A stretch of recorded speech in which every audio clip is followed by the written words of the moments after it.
বাড়ছে গরম, হচ্ছে না বৃষ্টি। কি মনে হচ্ছে, কর্মের ফল, নাকি মানবজাতির এমন কোনো ভুল যার ওজন ছাড়িয়ে গিয়েছে কর্মের ফলকেও? এই ব্যাপারে কি বা বলছে ইসলাম?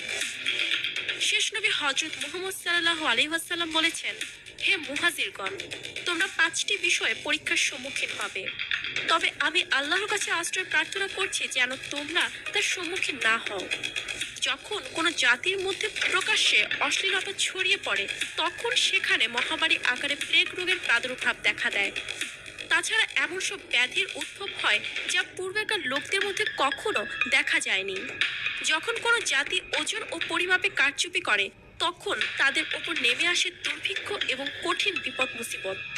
আর জাকাত আদায় না করলে তখন আসমান থেকে বৃষ্টি বর্ষণ বন্ধ করে দেওয়া হয়।